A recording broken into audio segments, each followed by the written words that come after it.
Nós vamos entrar agora no capítulo 3, a casa mental. Retomando a companhia de Calderaro, ele queria, portanto, enriquecer noções da vida próxima à esfera física, ou seja, aquilo que ocorria nas proximidades da Terra, no plano material.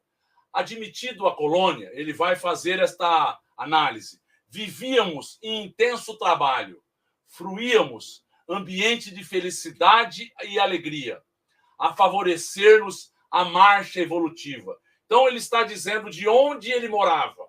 Ele tinha uma felicidade, o ambiente era todo favorável, tudo favorecia a marcha evolutiva. Nossos templos constituem abençoados núcleos de conforto e de revigoramento. Então, ele está dizendo de onde ele vive. Os templos são locais de reconforto, locais de revigoramento. Nas associações culturais e artísticas, encontrávamos a continuidade da existência terrestre, enriquecida, porém, de múltiplos elementos educativos.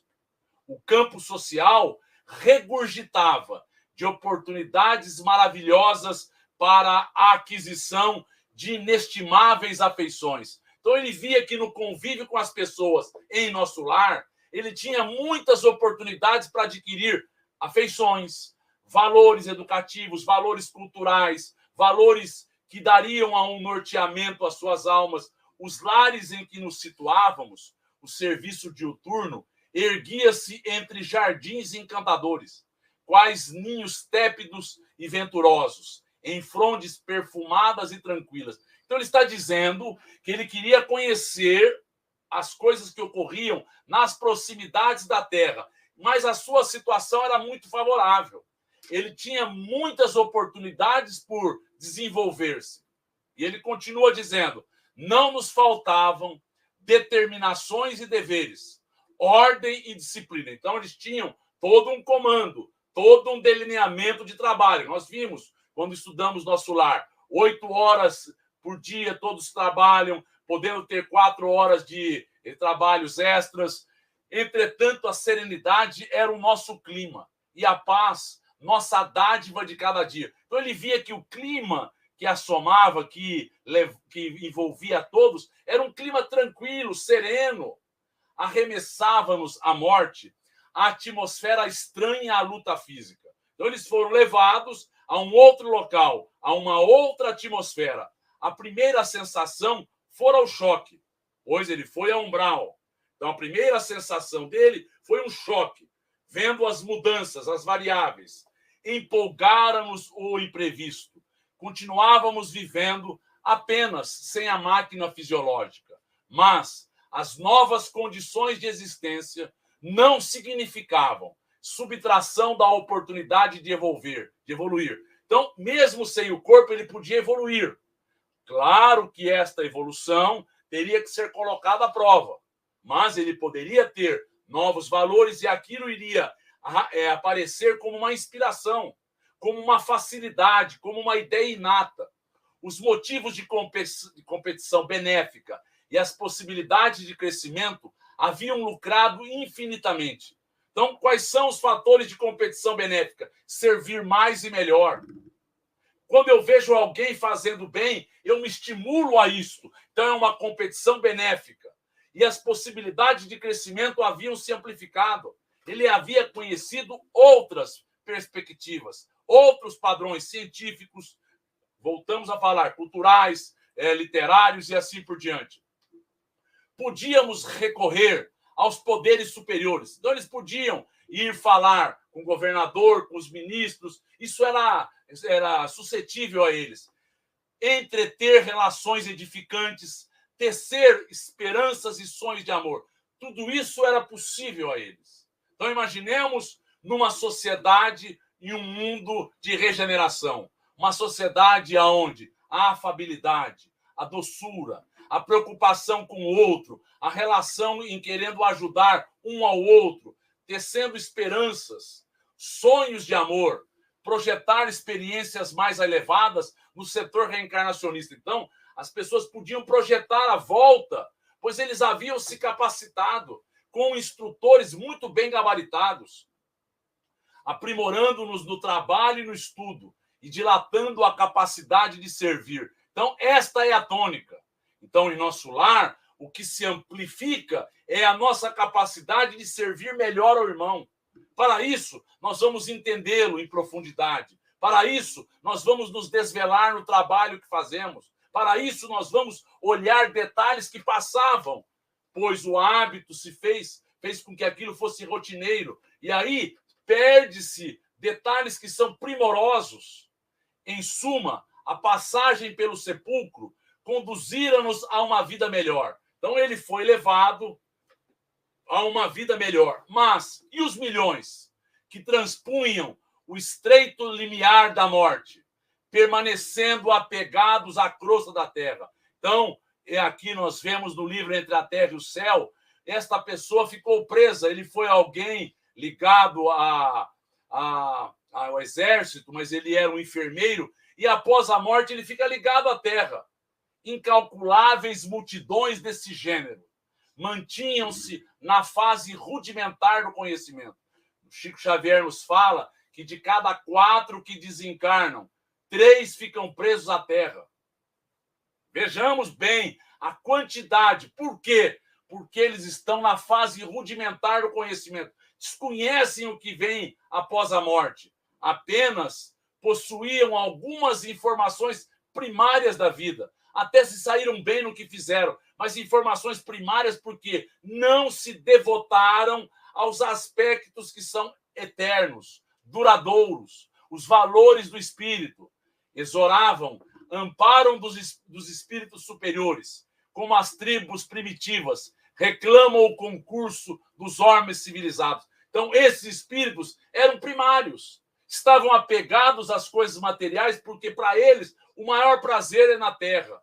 Os valores que levam a eles a buscarem um céu, todos aqui têm os seus ditames. É o sexo, é a comida, é o lazer, é a cama e assim por diante. Então, estão presos a um primarismo material.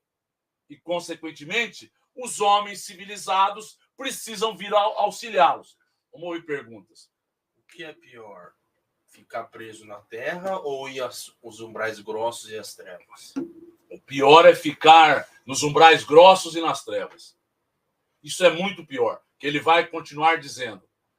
Vamos ouvir perguntas. Mas não fazendo julgamento de valor, mas esse pessoal que demonstra, dá esses exemplos de animalidade em todos os campos, eles ficam presos à terra ou eles já estão levados diretamente aos umbrais e às trevas?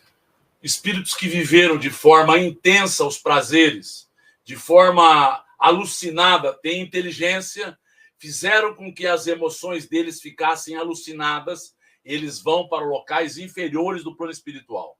Vão para umbrais grossos, se apenas movimentaram os prazeres, foram levianos. Vão para as trevas se foram maldosos, usaram a inteligência. Não eram seres primários, eram seres que tinham inteligência e ela estava muito mal utilizada. Mas se grande parte da população terrestre se encontra nessa fase rudimentar do conhecimento, o que se esperava do mundo regenerado? Quais tipos de pessoas?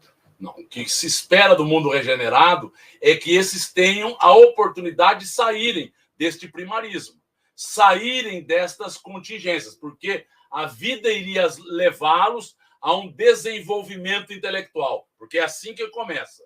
Então, o intelecto vai criar necessidades, primeiramente nas emoções, mas depois vai ficar desequilibrado. Então, o ser vai buscar agora um equilíbrio. O que acontece é que era esperado que todos melhorassem, que todos crescessem, que todos se desenvolvessem, porque as oportunidades estão sendo dadas, os exemplos estão diante dos nossos olhos. Então, continuemos. Precisavam de desenvolver faculdades. Então, precisavam desenvolver faculdades. Primeiro, as intelectuais, como as crianças de crescer. Não permaneciam chumbados à esfera carnal por maldade. Então, os que são maldosos vão a planos inferiores, senão que se demoravam, hesitantes no chão terreno, como os pequeninos descendentes dos homens se aconchegam ao seio materno. Eles têm medo. Eles não sabem o que os espera. Eles estão habituados a esses prazeres, mas eles não são maldosos. Eles querem os seus pequenos direitos, eles acham que buscam os seus direitos, mas eles não têm uma maldade plena. Eles não têm um desenvolvimento intelectual. E aí, eles querem buscar o seio materno, que para eles é a terra. Para eles é este local em que eles deixaram há pouco de viver. Guardavam da existência apenas a lembrança do campo sensitivo. Apenas a lembrança das emoções baratas e banais que nos envolvem, reclamando a reencarnação quase imediata, quando lhes não era possível a matrícula em nossos educandários de serviço e aprendizados iniciais. Então, por eles serem tão... não tem muita maldade, mas tem uma animalidade por ser vencida, eles voltam ao cenário físico, buscando ainda, no primeiro momento, apenas os seus prazeres, mas isso irá estimulá-los ao desenvolvimento intelectual. Quando alguns têm a possibilidade, é que já mostram, denotam uma melhoria no âmbito intelectual, a mudança de parâmetros para poderem serem matriculados. Quando o pai de André Luiz vai retornar ao cenário físico e ele, de alguma forma, é amparado, o quem está com ele, Clarencio vai dizer, é porque ele tinha inteligência desenvolvida. Por isso foi levado a um plano inferior e aqueles que têm inteligência são tratados não como privilégio, pois já tem um elemento a mais. Faltam burilar a inteligência. Falta a eles dar à inteligência um direcionamento, que é isso que ele vai relatar agora. Por outro lado, verdadeiras falanges de criminosos e transviados agitavam-se, não longe de nós, depois de haverem transposto as fronteiras do túmulo. Eles sabiam, consumiam, por vezes, inúmeros anos entre a revolta e a desesperação, personificando gênios da sombra. Foram pessoas que utilizaram-se do mal, utilizaram-se da inteligência para terem cargos, posições, prazeres, corromperem pessoas, se corromperem, se prostituírem. Então, eles são levados a esses locais, pois eles estão revoltados. Imaginam que tem privilégio, que eles podem impor. Eles tiveram reinados, eles tiveram sob os seus pés súditos, escravos, como ocorre nos círculos terrenos, com os delinquentes contumazes, segregados da sociedade sadia. Quantos delinquentes contumazes, intensos, contínuos, que são agora que sabem agir no mal, numa máfia, quantos eles não arrolam, quantos eles não envolvem, quantos eles não levam junto consigo. São segregados da sociedade. E vão para onde? Vão para planos inferiores. Então, ele está fazendo a analogia. Estes vão para lá. Estes, tal como estes, usaram para o mal, para os apetites, para os favores e para os prazeres. Mas sempre terminavam a corrida louca nos desvãos escuros do remorso e do sofrimento, penitenciando-se, por fim, de suas perversidades. Não tem como ser diferente. Pode levar o tempo que for. Nós iremos acordar do mal. Nós iremos vislumbrar, iremos nos cansar, por somos da luz. E aí chega um momento que uma reflexão, chega um momento em que um marasmo, um cansaço, uma dúvida faz com que espíritos benfeitores venham nos alcançar. O amparo se nos apresenta. E aí a pessoa se penitencia das suas perversidades. Ele acorda. O arrependimento é, porém, caminho para a regeneração. Nunca passaporte direto para o céu. Mas não porque me arrependi, não basta o arrependimento. Eu tenho que trabalhar. Muitos falam, eu me arrependi e vou para tal qual lugar. Não, eu me arrependi para modificar o padrão, modificar a maneira de agir.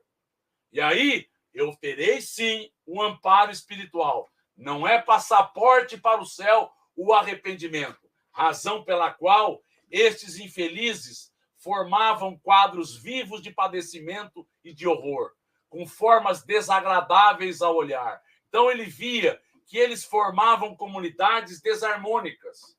Ele via que existiam Tudo isso após a morte. Mas ele está querendo ter contato com outro tipo de espírito. E ele vai ponderar. Nos casos de obsessão, convertiam-se em recíprocos algozes, ou seja, existia agora, eles prejudicavam e eram prejudicados pelos iguais a eles. Então, é a obsessão recíproca. Ou então, em verdugos frios das vítimas encarnadas. Então, esses que estavam lá, ou se prejudicavam no plano em que se encontravam, ou se faziam verdugos, ou prejudicavam aqueles que estavam no cenário material. Quando errantes ou circunscritos aos vales de punição, aterravam sempre pelos espetáculos de dor e de miséria sem limites. Então, ele está nos apresentando um quadro que existe após a morte. Ele apresentou o seu quadro, o seu posicionamento, relatou aqueles que vivem ligados à crosta terrestre, está nos relatando outros que estão em situações, em vales de punição, onde alguns se acham detentores do poder e dão severas reprimendas, humilham e são utilizados para o acordamento destas pessoas. No entanto, era forçoso convir eles, os desventurados, e nós outros, que continuávamos trabalhando em ritmo normal, atravessáramos portas idênticas. Ambos deixaram a vida física. Todos estes. Ele que está bem situado, aqueles que estão no cenário material, presos às contingências materiais, e aqueles que foram a planos inferiores. Talvez, em muitos casos, houvéssemos abandonado o invólucro material, sob o assédio de doenças análogas. É isso que ocorreu com ele. Ele teve uma doença análoga, semelhante a estas, ficou aturdido, ficou agora sem saber o que estava ocorrendo. Isso considerando e por desejar conhecer a divina lei, que não concede paraísos de favor, nem estabelece infernos eternais, confrangia-me o contemplar as imensas fileiras de infortunados. Então, ele queria conhecer a lei, sabendo que não tinha privilégios, um paraíso que daria um privilégio, e não teriam infernos que seriam eternos. Sabendo disso, ele queria conhecer estes infortunados, a imensa fileiras de infortunados. E por isso ele foi junto a Calderaro. Vamos ouvir perguntas. Quando numa reunião mediúnica se apresenta um espírito muito arrependido, chateado, qual deve ser nossa conduta com ele? Estimulá-lo a seguir com os emissários, pois eles darão a ele, primeiro, a recuperação no tônus do corpo espiritual, depois o entendimento das leis, para que eles possam se preparar para as novas situações de reacerto. A vida sempre nos possibilita. E muitos dirão, mas eu irei sofrer muito. Não é necessário sofrimento. É necessário que eu acorde e trabalhe pelo outro. A dor é uma contingência quando eu não despertei. Ah, mas nós não teremos isso e aquilo. Teremos, para que nós nos lembremos. Precisamos trabalhar, precisamos ajudar, precisamos somar na vida do outro. Efetivamente, identificaram numerosos deles em câmeras retificadoras. Então, ele viu vários deles em câmeras retificadoras, por intermédio de múltiplas instituições de beneficência. Todavia, estes, situados na zona de amparo fraterno, apresentavam a seu favor sintomas de melhora quanto ao reconhecimento das próprias falhas. Então, esses que foram levados a estas câmeras de retificação estavam agora querendo a melhoria, estavam arrependidos, queriam a renovação, ou aos créditos espirituais de que gozavam, mercê de certas forças intercessoras. Então, muitos estavam por intercessão, mas deram mostras que era possível esta melhoria se efetivar. Deram mostras que, no peso específico deles, aquilo se apresentava como uma possibilidade. E, a partir daí, foram levados a esta ou aquela contingência. Os infelizes a que aludimos provinham, porém, de outras origens.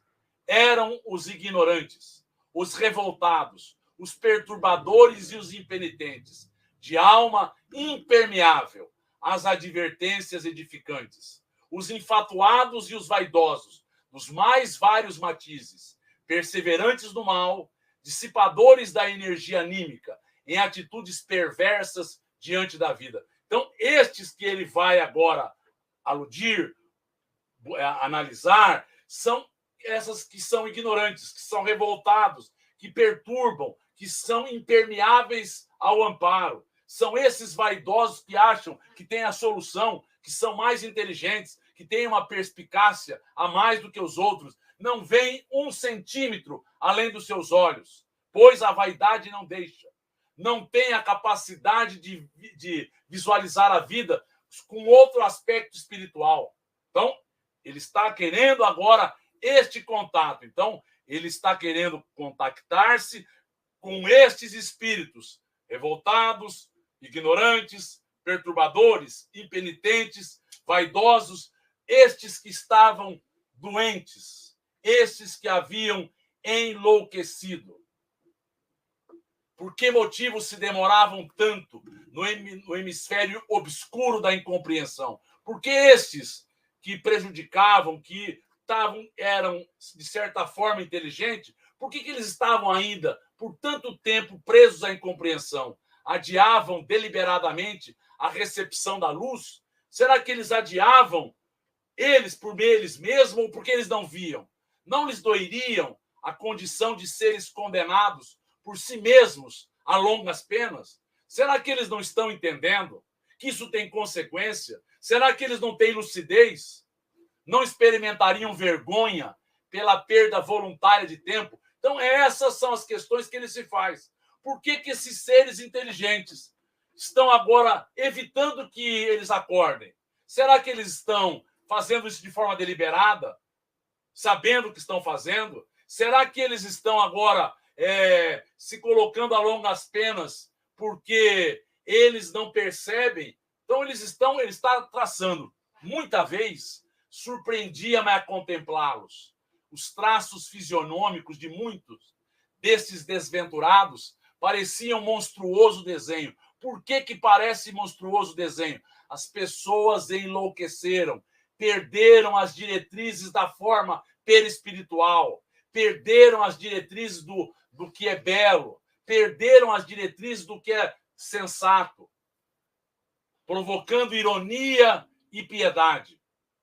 Que lei regeria a estereotipagem de suas formas?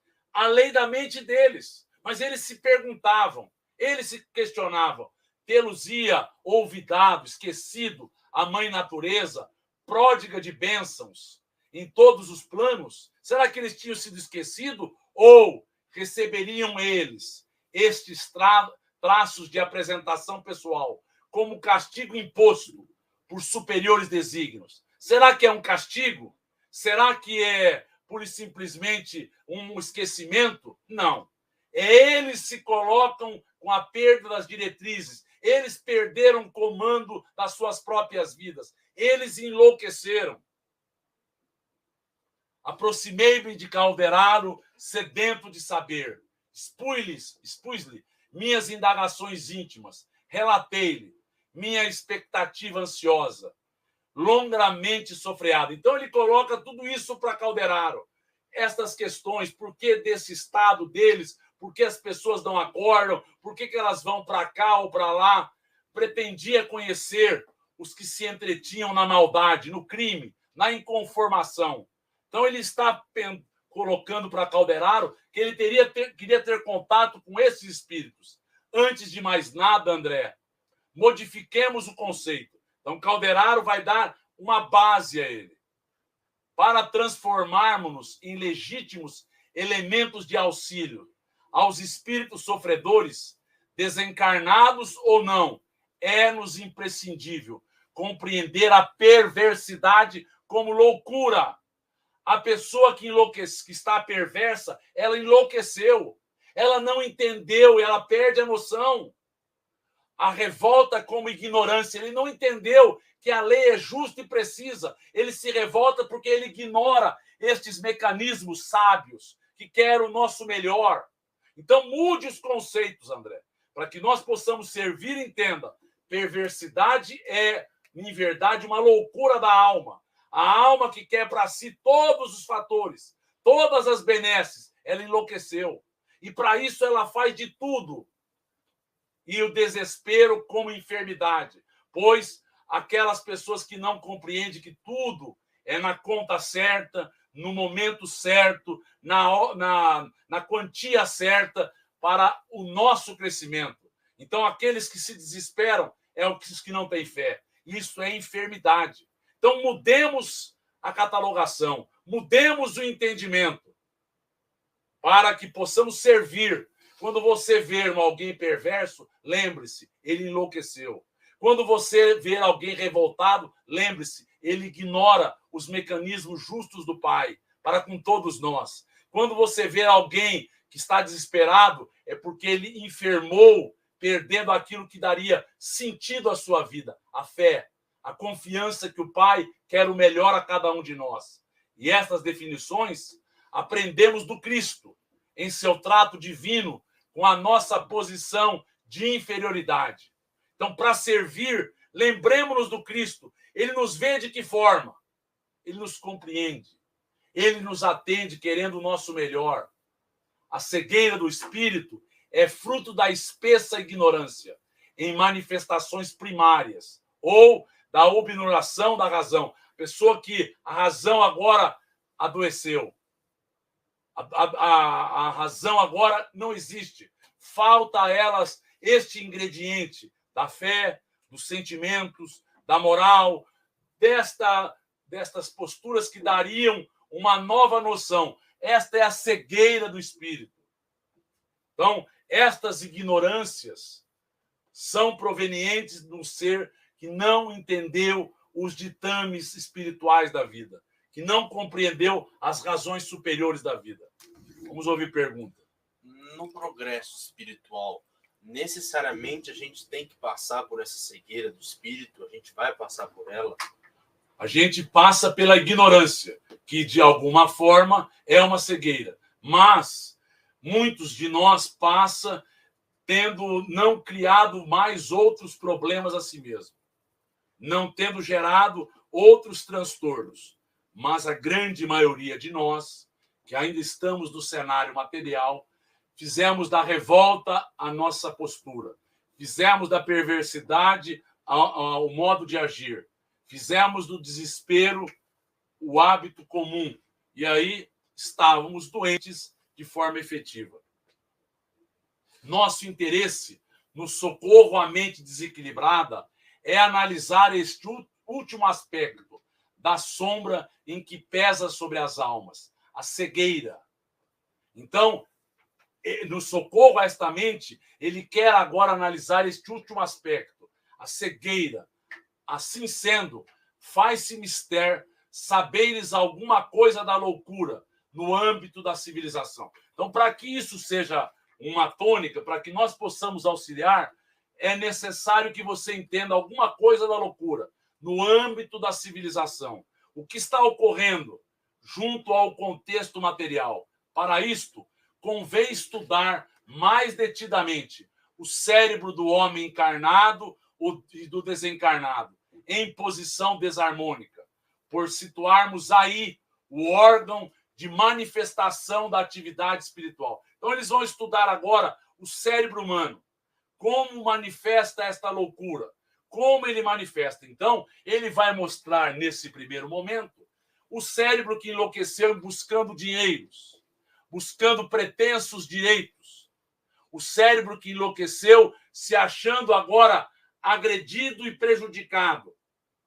Então, nós estamos vendo como a mente humana enlouquece em função das exterioridades.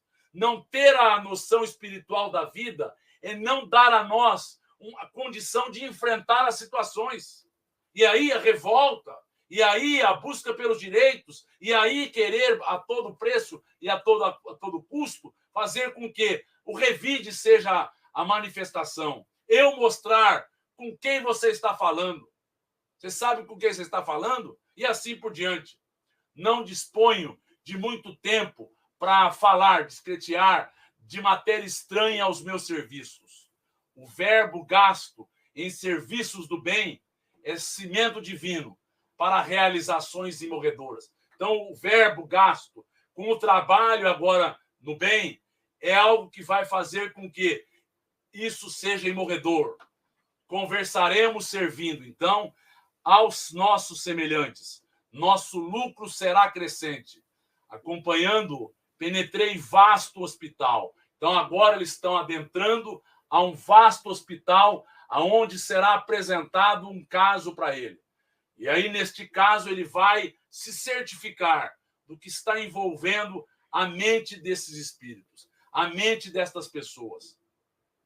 Detendo-nos diante do leito de certo enfermo, abatido e pálido, mantinha-se ele unido à deplorável entidade. Então, o encarnado estava abatido e pálido, e o desencarnado estava em deplorável situação espiritual. Isso era nítido, em míseras condições de inferioridade e de sofrimento. Então, este aqui estava num quadro de miserabilidade. Ele vivia às custas deste outro. Este sugava todas as energias deste outro. Este estava vivendo a partir de um drama de consciência sob os auspícios desta outra mente. O doente, embora quase imóvel, acusava forte tensão de nervos, sem perceber com os olhos físicos a presença do companheiro de sinistro aspecto. Então, ele não percebia de forma nítida, mas ele percebia de forma vibratória, ele percebia com o drama da sua consciência, ele conversava consigo mesmo a partir de um erro que ele havia cometido. Pareciam visceralmente jungidos um ao outro, tal a abundância de fios tenuíssimos, de fios intensos, de fios agora que ligavam mutuamente, que estava entrelaçando-os, desde o tórax até a cabeça, pelo que se me afiguravam dois prisioneiros de uma rede fluídica. Então, vejamos o que o mal faz. O mal cria tentáculos, o mal cria uma rede de energias e fluidos que nos aprisiona, e aprisiona a quem estamos retidos com o nosso drama de consciência. Pensamentos de um viviam no cérebro de outro. Comoções e sentimentos eram permutados. Então, as impressões de um e de outro eram permutadas. Eles já não sabiam quem estava vivendo aqui e acolá. Tal a simbiose, com precisão matemática. Espiritualmente estariam perfeitamente identificados entre si, como fluxo mental. Estando desse lado aqui e não tendo mediunidade, é possível você perceber ou captar uma obsessão dessa?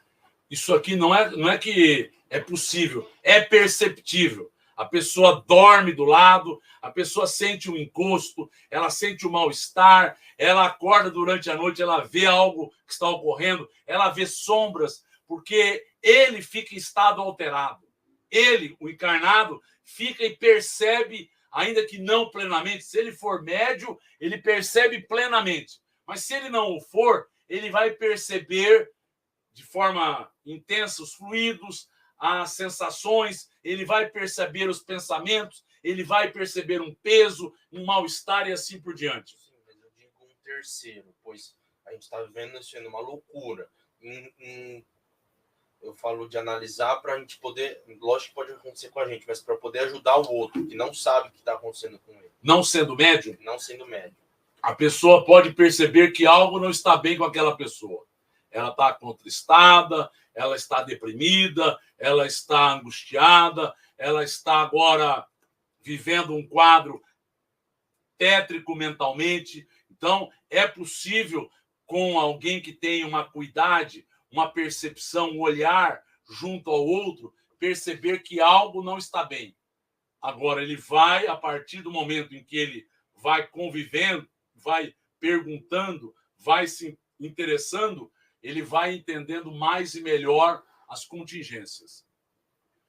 Examinei o cérebro de nosso irmão encarnado, o envoltório craniano, ante meus poderes visuais intensificados. Então, ele não apresentava resistência. ele havia no livro Os Mensageiros amplificado na câmera, agora das percepções, amplificado os seus poderes visuais. E quando ele assim tem a amplificação desses poderes visuais, não apresentou resistência. Ele pôde ver plenamente.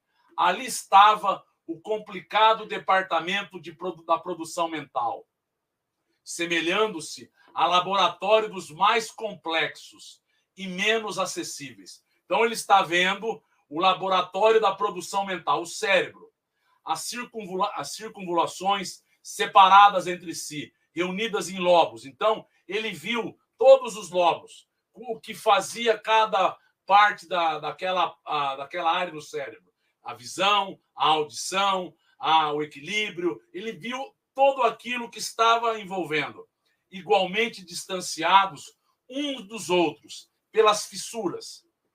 Dava-me a ideia de um aparelho elétrico, quase endevassado pelos homens. Então, ele via que parecia um aparelho elétrico.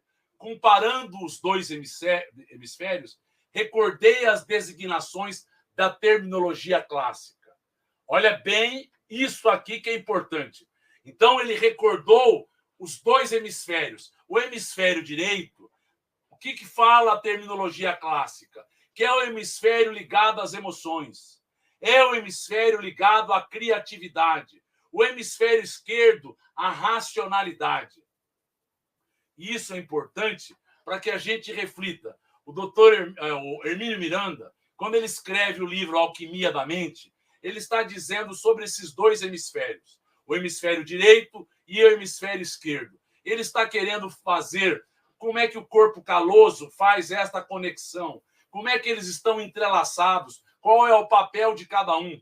E ele está estudando todos aqueles autores da ciência que relacionam a isto.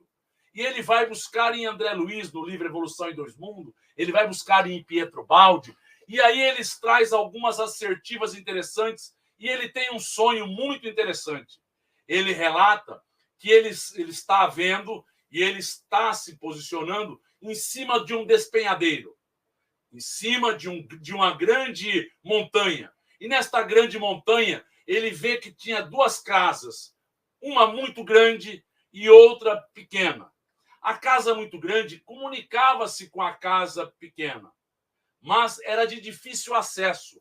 E ele se viu, a partir daí, saindo da casa grande, que dava a ele todas as possibilidades para ter uma vida criativa, uma vida resoluta, uma vida agora devotada, mas era de difícil acesso, mas ele fazia com uma certa facilidade, indo a esta outra casa menor. Esta outra casa menor, que ele poderia ver que ela era bela, mas ela não tinha a beleza da maior. E aí ele acorda desse sonho e ele havia entendido. Ele havia visto o seguinte: o nosso espírito se assenta do lado direito. A nossa individualidade se assenta do lado direito. E a nossa personalidade, a vida atual, se assenta do lado esquerdo. E aí, por exemplo, um autista que não quis vir ao cenário físico, não queria reencarnar, para que nós tenhamos acesso ao espírito, nós precisamos da criatividade, da música, da imaginação, das coisas que vão promover uma conexão com o mundo material. Então, isso é importante, que nós vamos chegar a algumas conclusões. Então, ele comparou a estes dois hemisférios e demorei-me longos minutos reparando as especiais disposições dos nervos e características da substância cinzenta. Substância cinzenta é a que fica ao derredor do cérebro. E os nervos, as disposições dos nervos. Então, ele vai relatar, e é sobre isso que nós vamos dar continuidade na próxima reunião, para que a gente entenda e estes hemisférios e estes andares que ele vai nos colocar. Então, isso é importante para que a gente conclua e entenda o que Calderaro quis mostrar a André Luiz. Como nós utilizamos do cérebro, em que partes, em que situações e em que realidades. Alguma pergunta? Então, nós vamos finalizar a nossa prece, a nossa reunião, agradecendo a Deus e a Jesus, agradecendo aos emissários bondosos que tanto nos ampararam, que vocês possam levar este amparo a todos os que estão vinculados a esta reunião, a cada um de nós, que nós possamos nos aprofundar nesses estudos que trarão um clarão em nossa mente, que trarão um novo entendimento ao nosso ser, que farão com que nós possamos buscar sempre o lado que nos dá o equilíbrio, o lado que nos dá a paz, a inteligência, que se não tiver o componente dos sentimentos, ela se perde.